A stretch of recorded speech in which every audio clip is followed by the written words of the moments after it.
Bienvenidos de nuevo, amigos.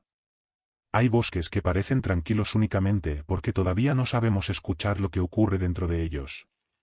Hay noches en las que los árboles parecen inclinarse aunque no sople viento, momentos en los que todos los pájaros callan al mismo tiempo y senderos que parecen llevarte exactamente hacia donde quieres ir, cuando en realidad algo más decidió tu destino mucho antes de que dieras el primer paso. Lo que voy a contar ocurrió a comienzos de octubre, cuando todavía creía conocer las montañas de Arizona mejor que cualquier criatura que pudiera vivir en ellas. Quiero contarlo con claridad y sin exageraciones, porque bastante difícil resulta creerlo tal como sucedió. Me llamo Nathan Redbeard. Aquel otoño tenía 59 años y había pasado casi toda mi vida entrando y saliendo de bosques, montañas y desiertos. Nací en Dakota del Sur y, mucho antes de enseñarme a leer un libro, mi abuelo me enseñó a leer el suelo. Decía que la tierra nunca olvida lo que ocurre sobre ella.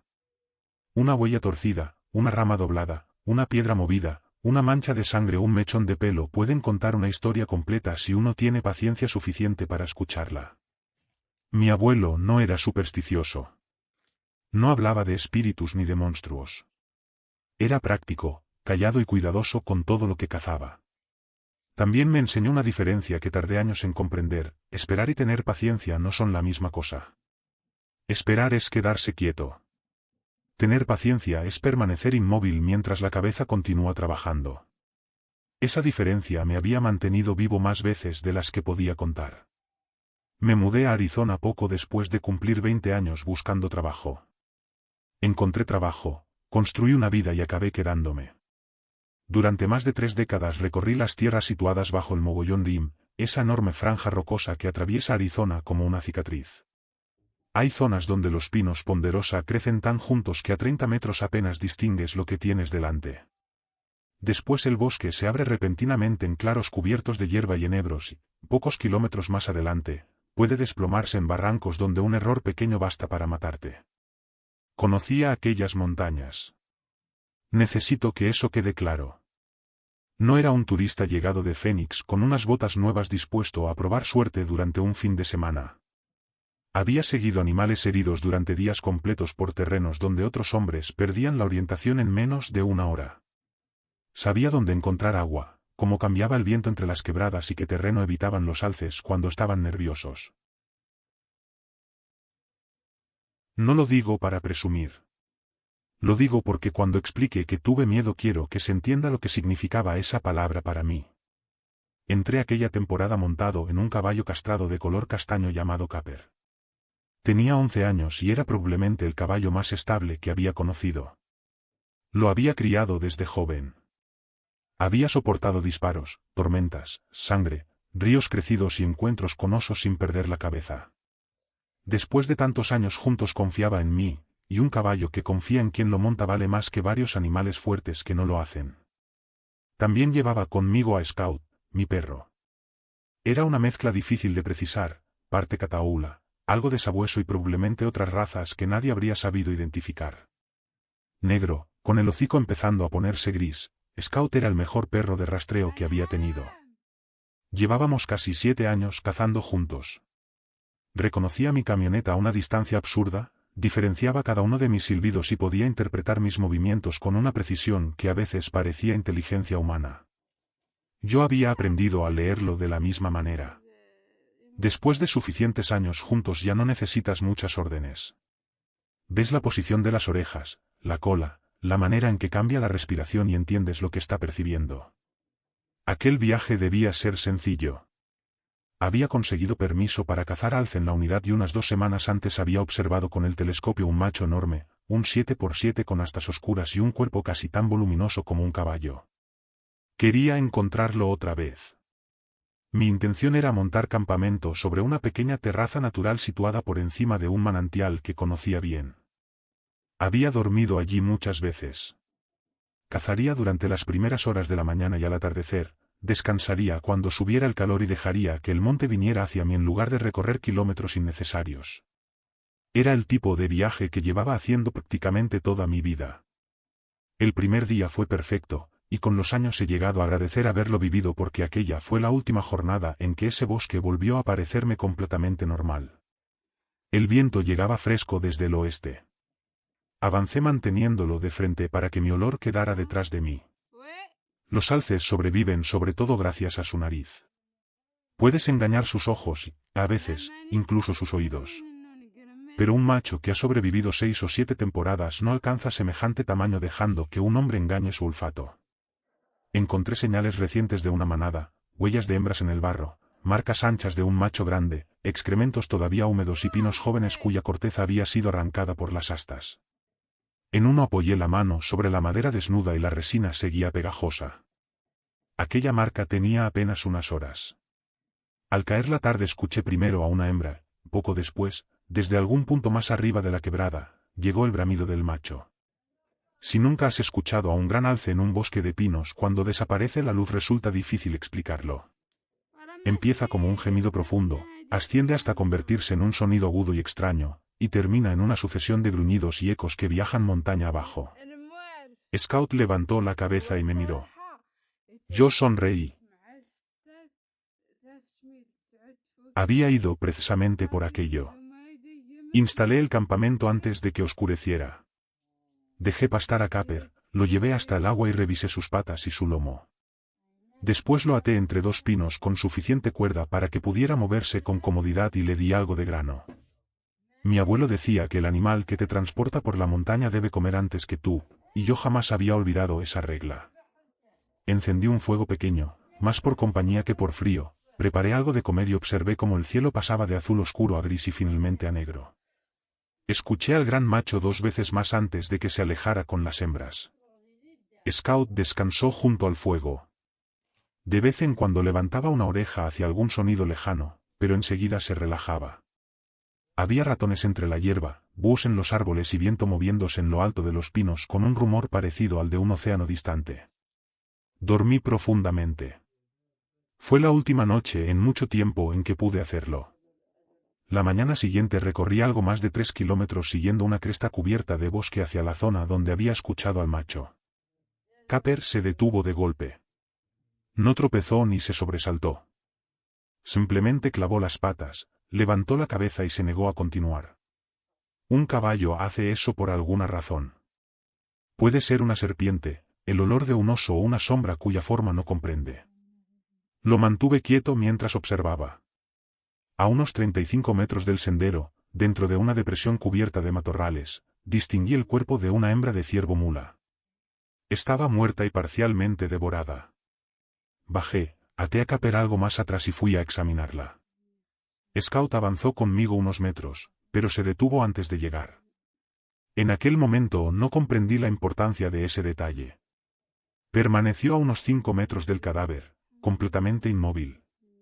Y no miraba al ciervo. Miraba más allá, hacia el fondo oscuro de la quebrada. Pronuncié su nombre. Una oreja se movió hacia mí, pero no avanzó. El cadáver parecía, a primera vista, la presa de un puma. Había sido arrastrado unos metros y parcialmente cubierto con tierra, agujas de pino y restos vegetales, exactamente como hacen los grandes felinos cuando pretenden regresar a comer. El vientre estaba abierto y faltaba carne de los cuartos traseros. Pensé que un puma había cazado allí y decidí mantener a Scout cerca. Un ciervo muerto, por sí solo, no era ninguna razón para abandonar una cacería. Sin embargo, durante el resto de aquella mañana Scout caminó pegado a las patas de Capper. Miraba hacia atrás repetidamente y llevaba la cola baja. Nunca lo había visto comportarse de aquella forma. Durante los 2 días siguientes el macho dejó de bramar. El viento cambió, perdí el rastro de la manada y trasladé la búsqueda hacia otra quebrada. Allí encontré el segundo cadáver. Esta vez era una hembra de alce. La olí antes de verla, ese olor pesado y dulzón de un animal que lleva varios días muerto. Seguí el olor y el zumbido de las moscas hasta un grupo de pinos jóvenes. Cuando la encontré, necesité varios segundos para comprender lo que estaba viendo. Una hembra adulta de alce puede superar los 200 kilos. Los pumas rara vez atacan un animal así, cuando lo hacen, buscan la garganta. Incluso un oso debe esforzarse para derribarla. Aquella hembra tenía el cuello roto. No mordido. Roto. La cabeza estaba girada hacia atrás en un ángulo imposible, como si algo hubiera sujetado el cráneo y retorcido el cuello con una fuerza descomunal. Había limpiado y despellejado suficientes animales para saber cuánta fuerza se necesita para quebrar huesos grandes. No conocía ningún depredador capaz de hacer aquello de esa manera.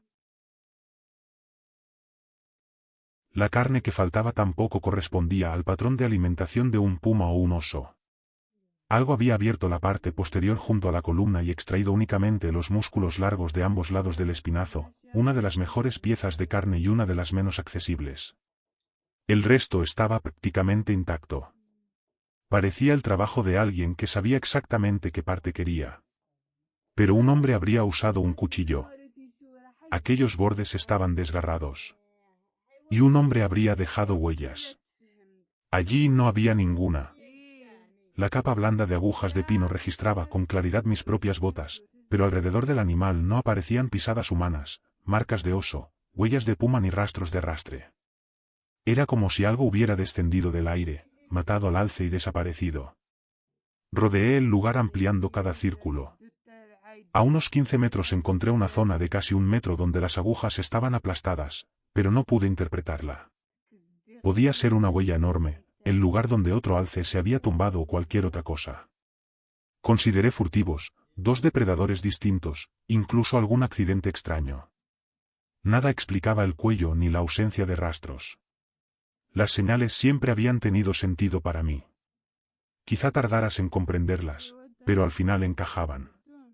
Aquella era la primera vez en décadas que algo no encajaba. Scout se había quedado nuevamente lejos del cuerpo. Cuando regresé junto a él y Capper estaba mirando hacia los árboles.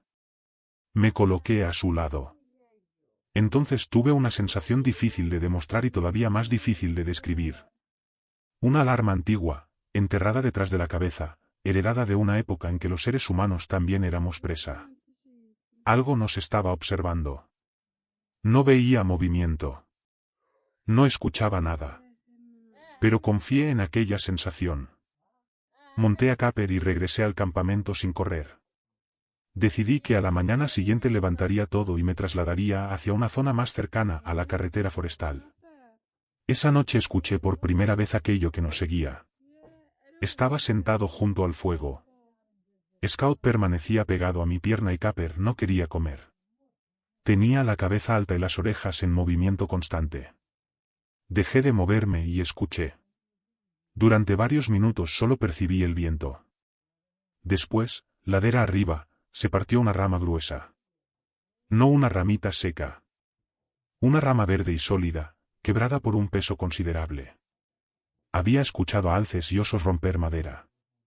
Aquello parecía más pesado. Esperé. Otra rama se quebró. Luego llegó un golpe sordo contra el suelo, como un paso enorme dado lentamente. Me moví unos metros para colocar un tronco entre la ladera y yo. El sonido se desplazó conmigo. Un paso. Otro. Paralelo a mi posición. Cuando me detenía, también se detenía. Cuando volvía a moverme, aquello avanzaba otra vez, siempre fuera de la vista. Entonces comprendí algo que me resultó profundamente familiar.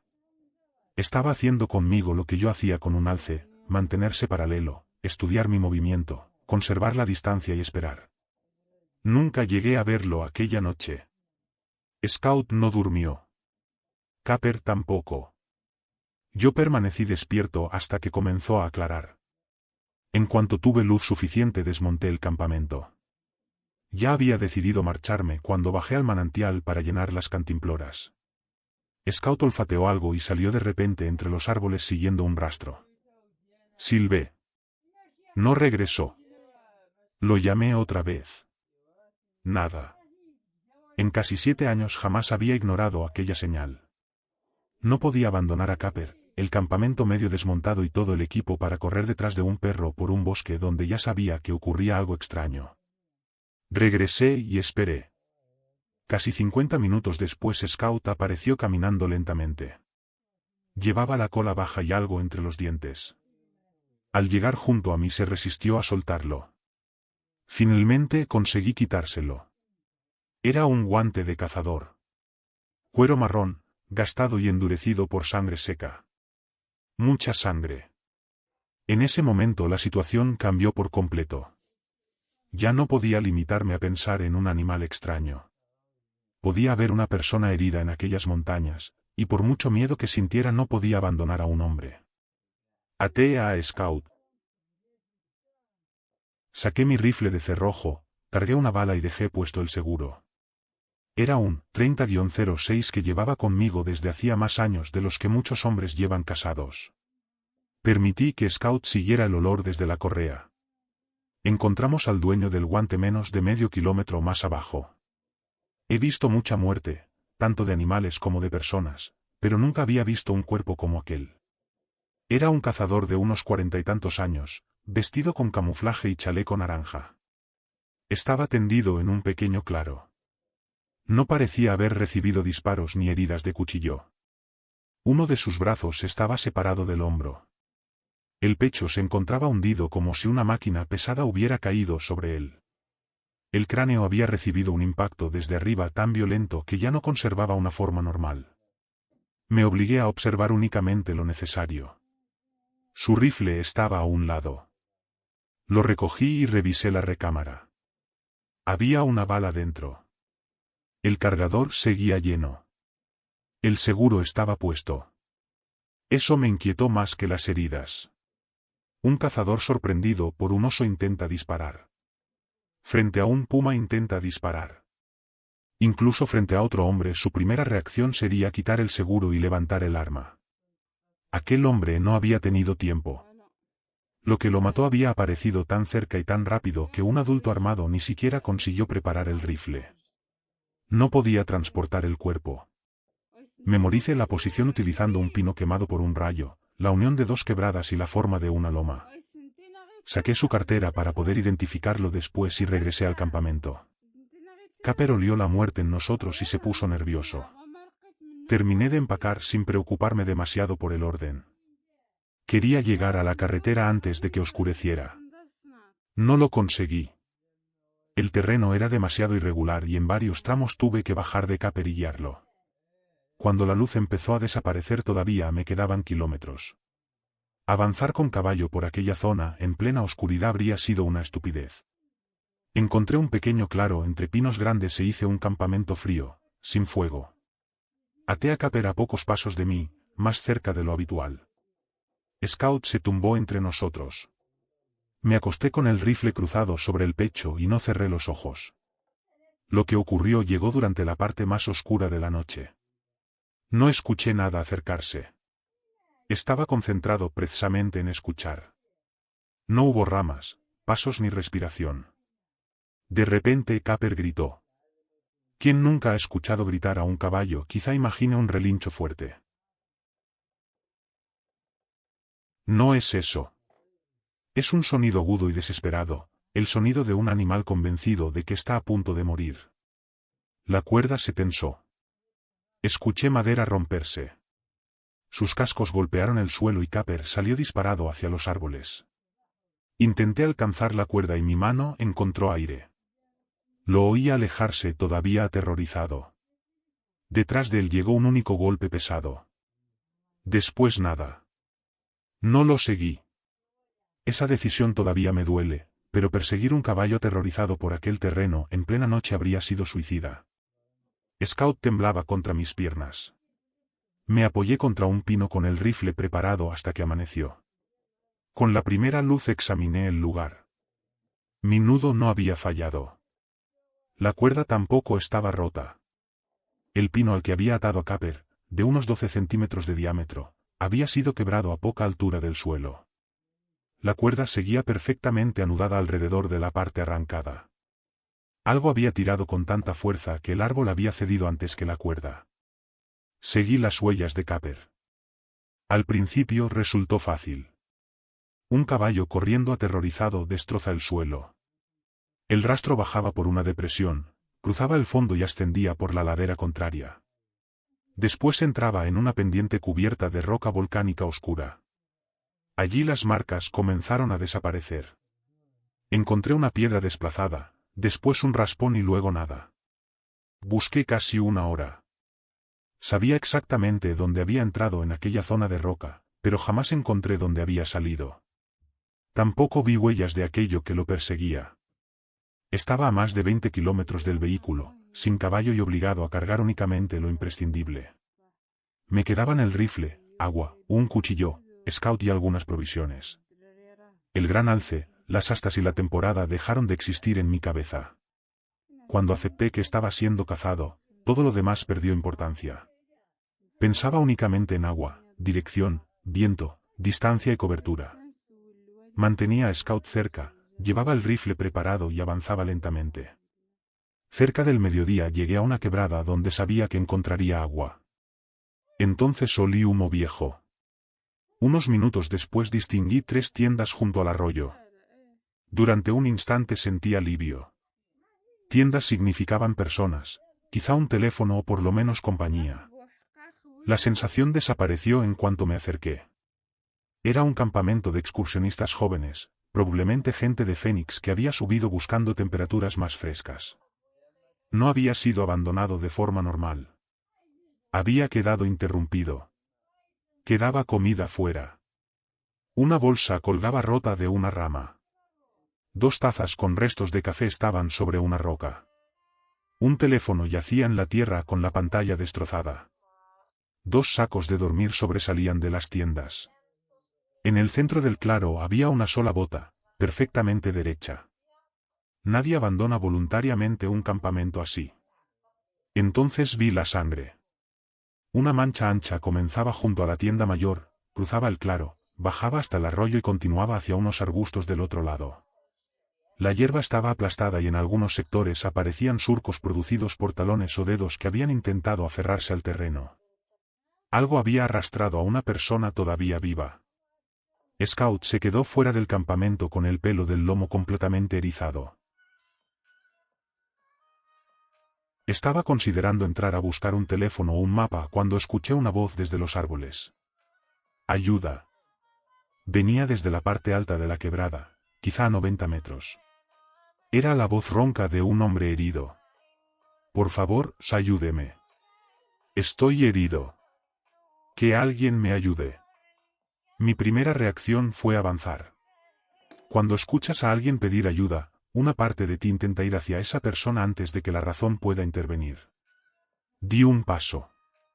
Scout no se movió. Tenía las patas clavadas en el suelo y miraba hacia el lugar del que provenía la voz. Ese detalle me detuvo.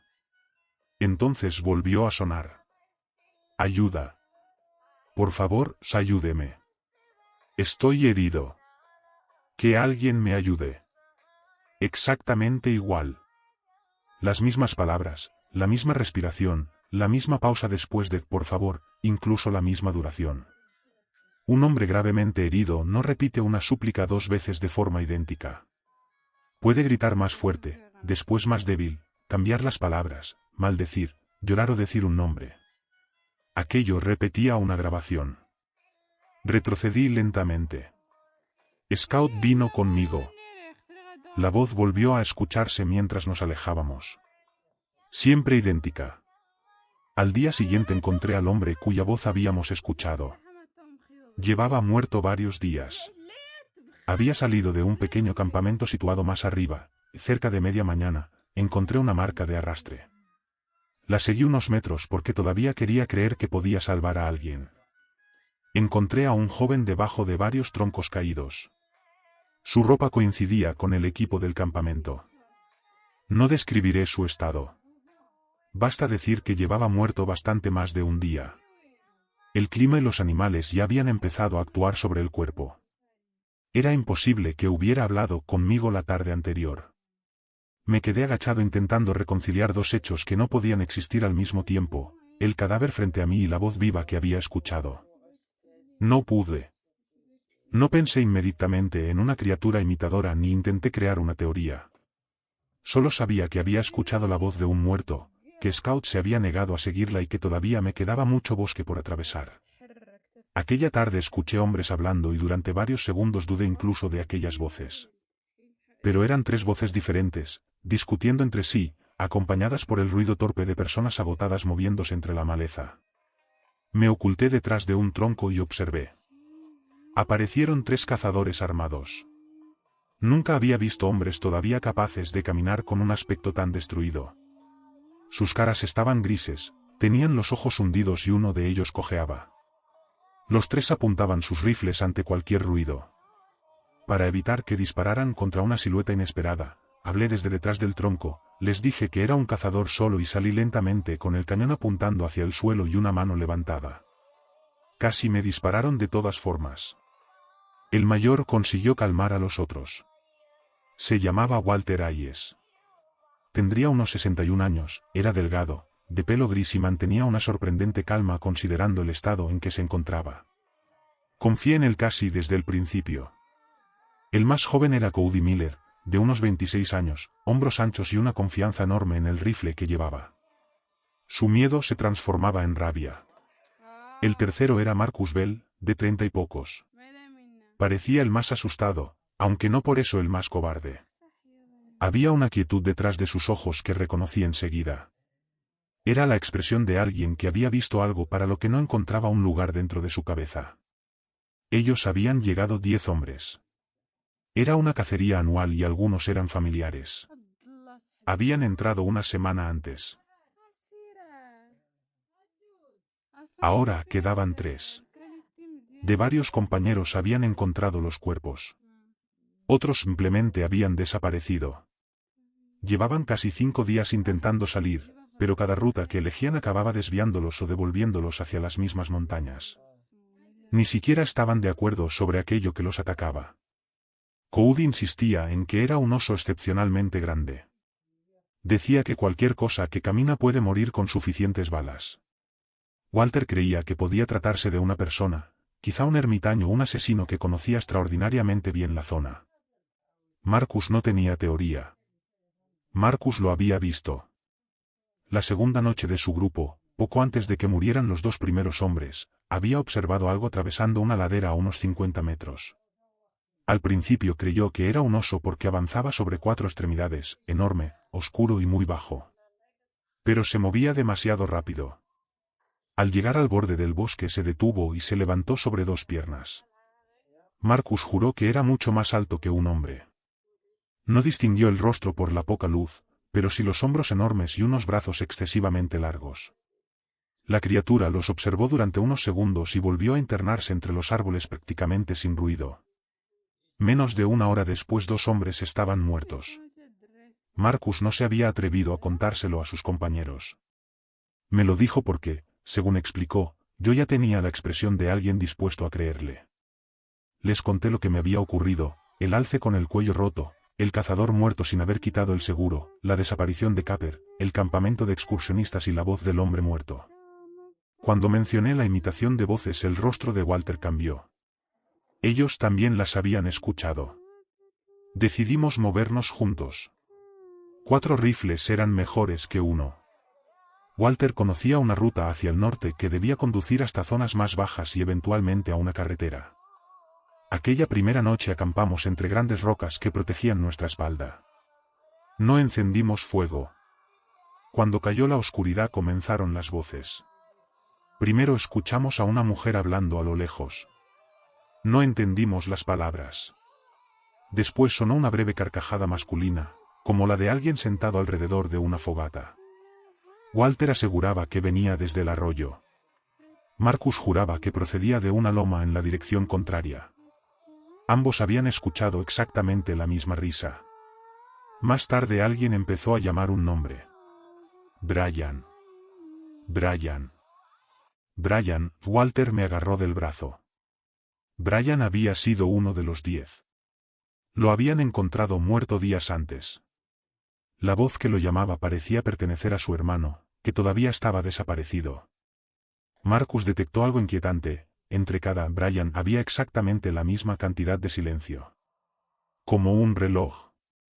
Nadie buscando desesperadamente a su hermano llamaría con un ritmo tan perfecto. No sabíamos si el hermano seguía vivo o si aquello también había aprendido su voz. Muy entrada la noche, cuando los demás empezaban a caer en un sueño ligero por agotamiento, escuché mi propio silbido. Durante años había utilizado una señal especial para llamar a Scout, 3 notas, 2 cortas y una más grave. Yo mismo había creado aquella combinación. Para Scout significaba, ven inmediatamente, todo está bien. Esa noche sonó a unos 150 metros entre los árboles. Exactamente mis 3 notas. Un oso no conocía mi silbido. Tampoco un desconocido perdido en las montañas. Además, lo había utilizado muy pocas veces durante aquel viaje.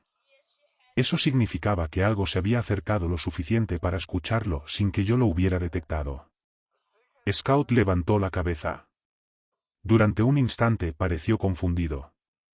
Era la llamada que toda su vida había significado seguridad, pero procedía del lugar equivocado. Miró hacia el bosque, después hacia mí y finalmente se tumbó pegado a mis piernas.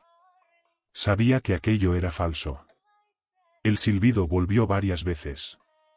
No respondimos. A la mañana siguiente encontramos mi silla de montar. Coudi iba delante cuando se detuvo mirando hacia arriba. A unos 10 metros de altura, encajada entre las ramas de un enorme pino ponderosa, estaba la silla de Capper. Mi silla. El estuche vacío del rifle seguía sujeto a un costado y una de las bolsas permanecía cerrada. Ningún viento había colocado aquello allí. En ese instante supe que Capper estaba muerto. Algo había quitado la silla, la había transportado varios kilómetros y la había colocado exactamente sobre la ruta por la que acabaríamos pasando. Un animal no necesita una silla. Aquello era deliberado. Walter me miró y no hizo falta decir nada. Hasta ese momento había querido conservar la posibilidad de que estuviéramos enfrentándonos a un hombre trastornado. Después de ver aquella silla dejó de creerlo. Continuamos. Durante los días siguientes encontramos más cuerpos pertenecientes al grupo de 10 cazadores. Lo importante no era su estado, sino dónde estaban.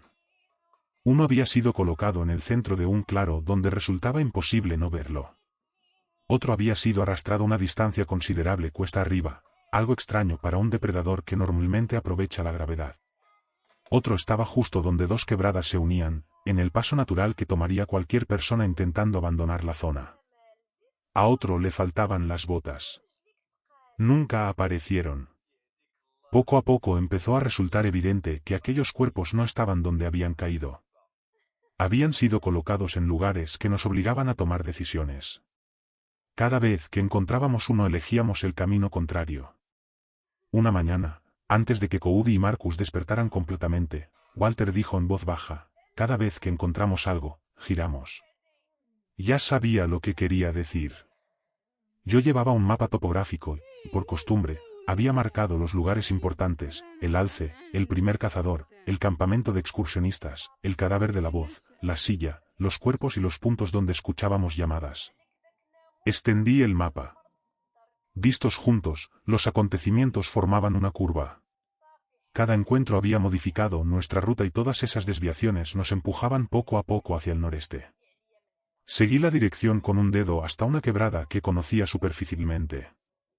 Estaba encerrada entre paredones rocosos y llena de árboles muertos. Era un callejón sin salida. Ningún hombre intentando abandonar aquellas montañas entraría voluntariamente allí. Walter siguió mi dedo. Entonces no nos está persiguiendo, dijo. No, respondí. Nos está conduciendo. Ambos éramos cazadores. Sabíamos perfectamente para qué sirve conducir lentamente a un animal hacia un terreno cerrado. Comprender aquello fue peor que encontrar muchos de los cadáveres. Habíamos creído que nuestras decisiones inteligentes nos estaban manteniendo vivos, pero cada una había sido anticipada. Aquello no solo conocía el bosque. Comprendía la manera en que piensa un hombre asustado. Decidimos romper el patrón. Caminaríamos hacia el sur, exactamente en dirección contraria, y no cambiaríamos el rumbo aunque aparecieran voces, cuerpos o cualquier otra cosa. Durante casi un día funcionó. Después encontramos la única señal que sabíamos que no podríamos ignorar. Ryan, primo de Coudi, seguía desaparecido. Cerca de una zona húmeda Scout encontró una huella de bota reciente. No era de varios días. Tenía pocas horas. En el talón faltaba un trozo del dibujo. Coudi reconoció el defecto de inmediato porque Ryan había dañado esa bota meses antes con un alambre. Encontramos más huellas. La zancada era desigual. Una pierna arrastraba ligeramente.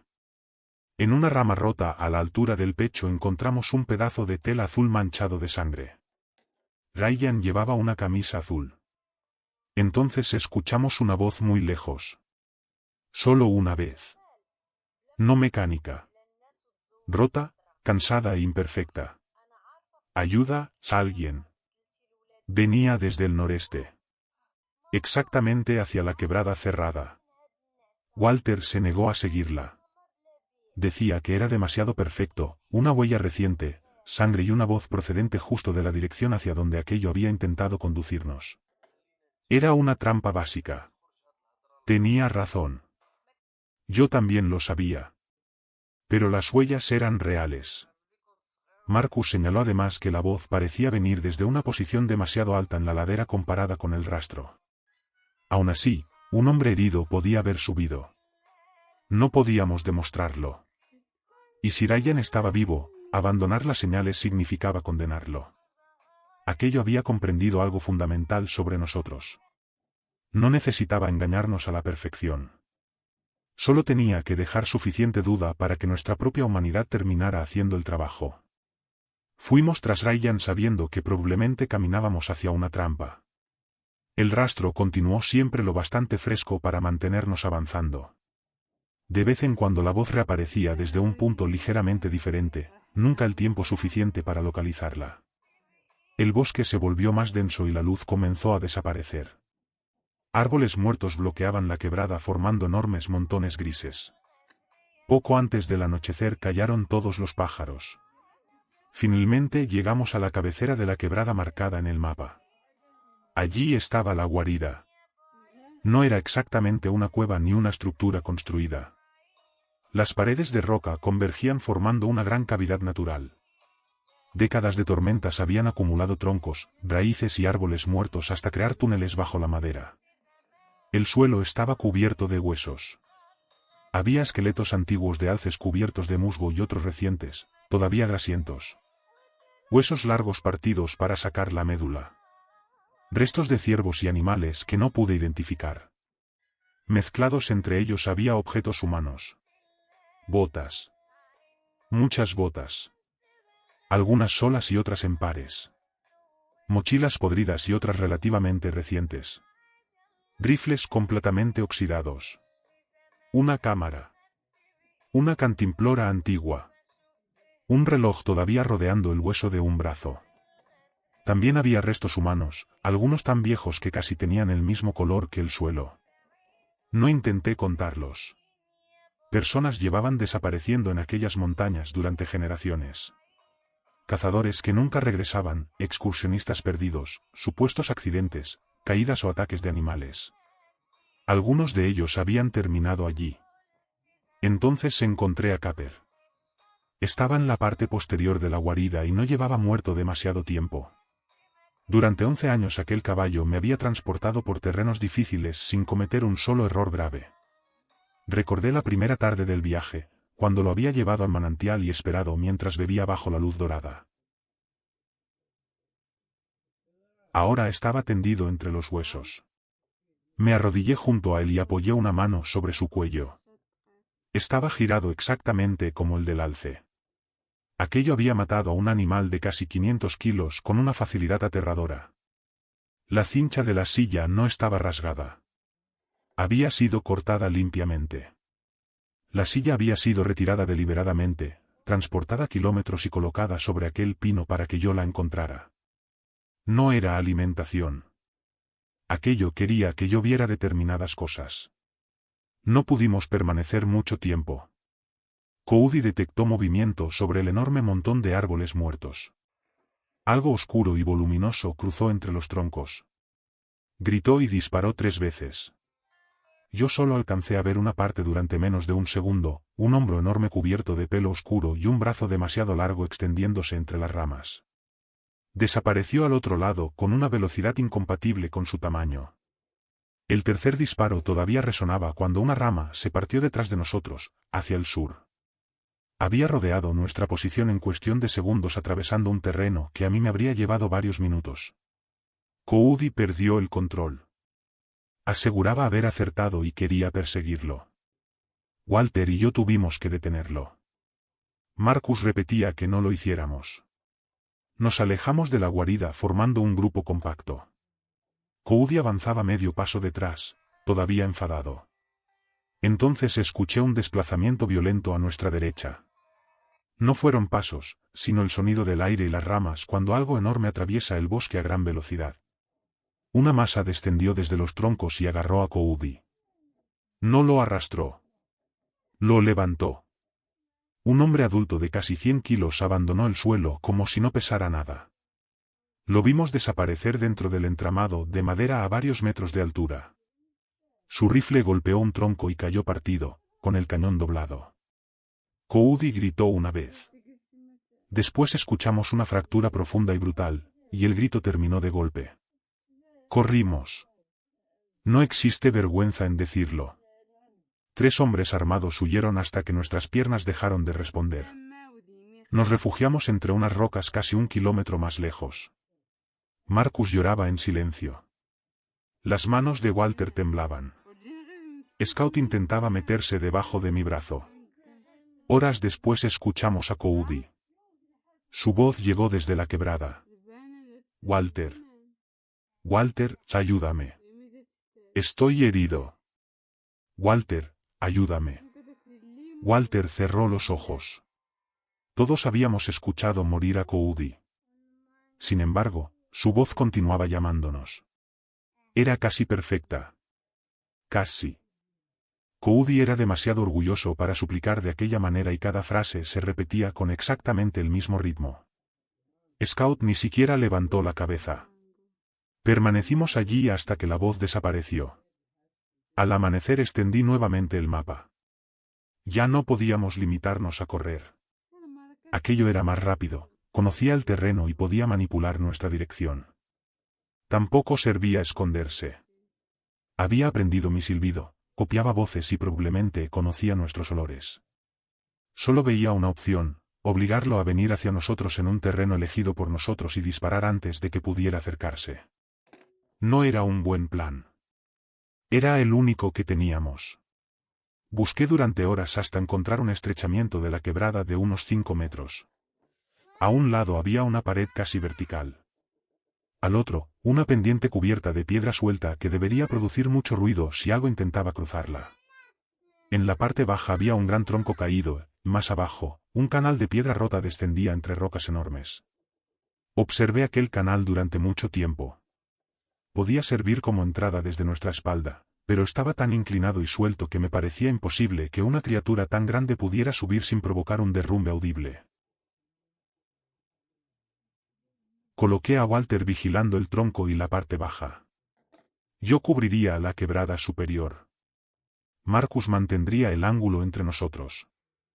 Scout permanecería libre. El viento descendía desde el norte, desde la dirección de la guarida.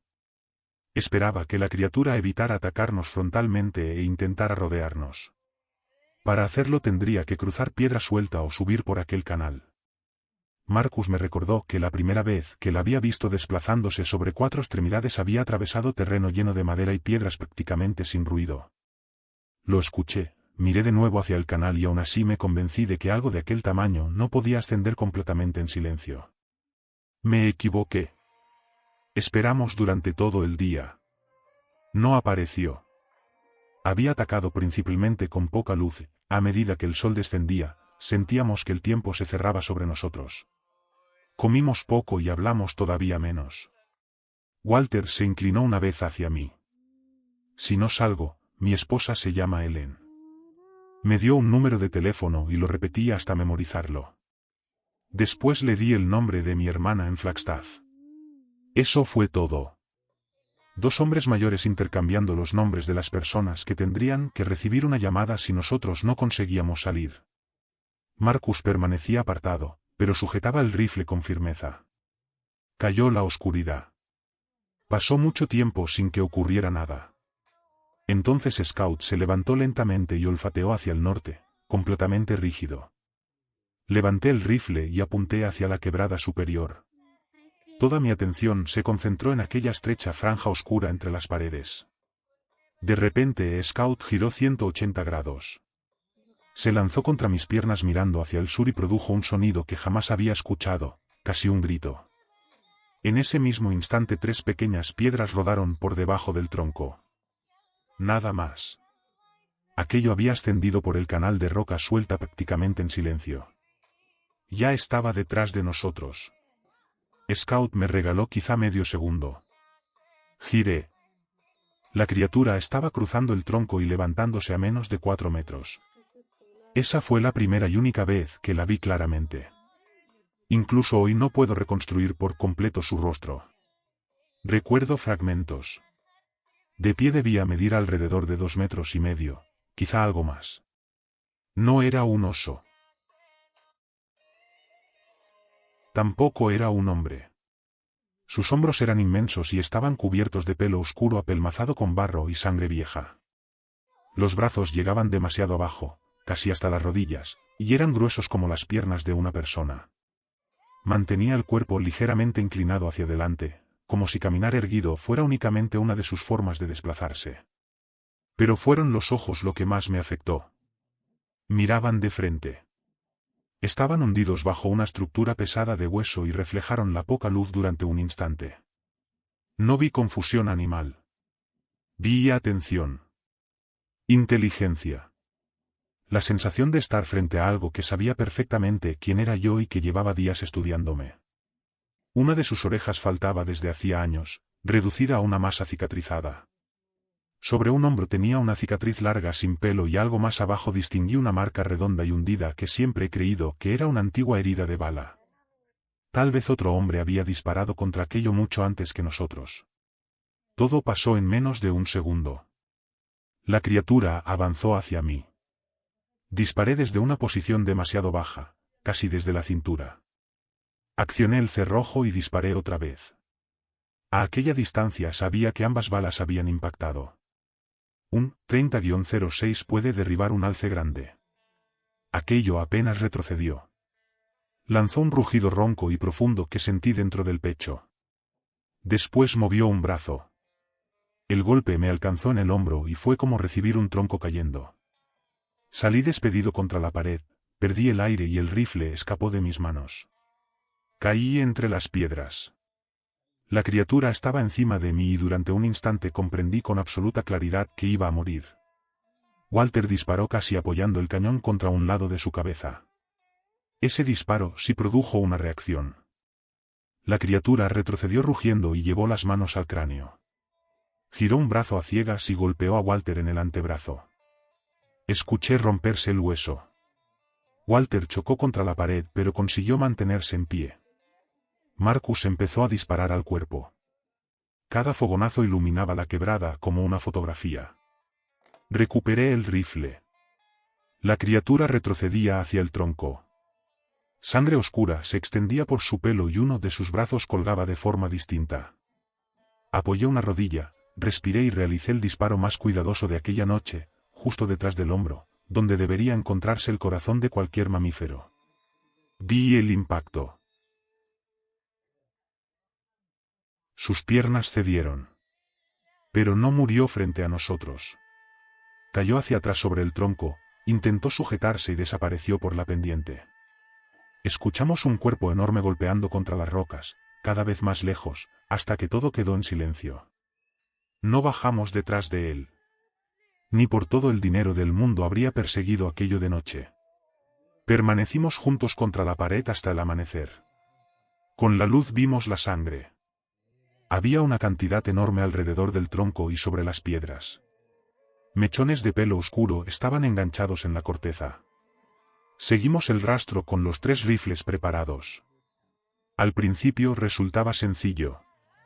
Había manchas grandes, charcos oscuros y puntos donde parecía haberse detenido. Avanzamos algo menos de medio kilómetro. Después el terreno se transformó nuevamente en roca volcánica negra, igual que donde había perdido el rastro de Capper. La sangre empezó a reducirse. Una gota. Otra varios metros más adelante. Un manchón sobre una piedra. Siempre hacia el norte.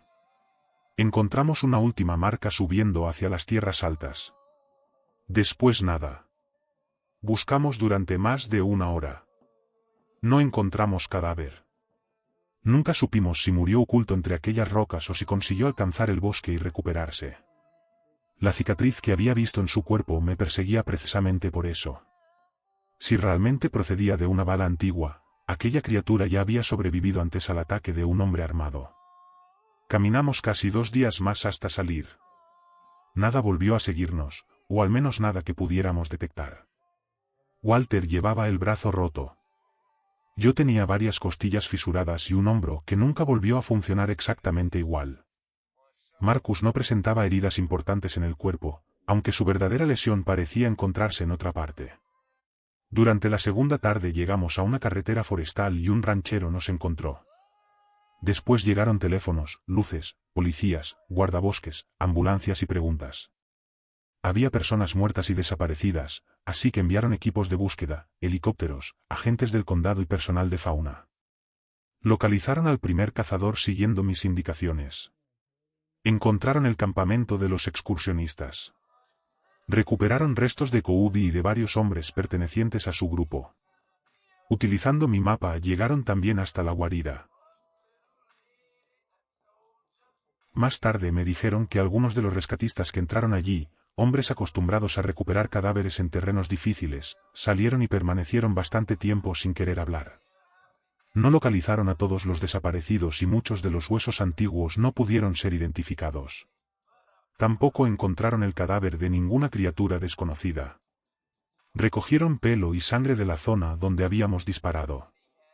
Meses después nos comunicaron que las muestras estaban degradadas, mezcladas o contaminadas y que no permitían una identificación concluyente. El informe oficial terminó hablando de ataques de animales, posiblemente uno o varios osos, accidentes, exposición, personas perdidas y posible intervención humana en algunos casos. Eran explicaciones razonables. No odié a nadie por escribirlas. Si yo no hubiera estado en aquella quebrada probablemente también habría preferido creerlas. Nunca dediqué mi vida a convencer a otros de lo que vi. Walter había estado conmigo. Eso era suficiente. Seguimos hablando durante años. Algunas noches uno llamaba al otro y ninguno necesitaba explicar demasiado. Perdí contacto con Marcus. Creo que terminó mudándose hacia el este. Siempre esperé que hubiera elegido un lugar plano, abierto y con pocos árboles. Meses después escuché por primera vez el nombre que algunas personas daban a aquello. Estaba comprando alimento en una tienda rural de otra zona de Arizona cuando un hombre mayor comenzó a hablar conmigo. En algún momento mencionó en voz baja que en las tierras del Mogollón Rim existían historias acerca de una criatura. La llamó el monstruo de Mogollón. Habló de excursionistas desaparecidos, olores extraños, gritos nocturnos y figuras enormes cubiertas de pelo vistas cruzando carreteras al anochecer desde hacía décadas. Algunas partes coincidían con aquello que nosotros habíamos encontrado, el tamaño, los brazos largos y la capacidad de caminar sobre 2 piernas.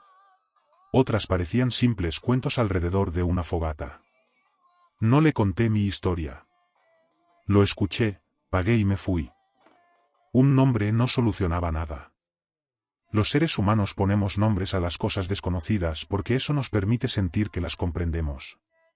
Yo ya no necesitaba hacerlo. Nunca regresé a cazar en aquella zona.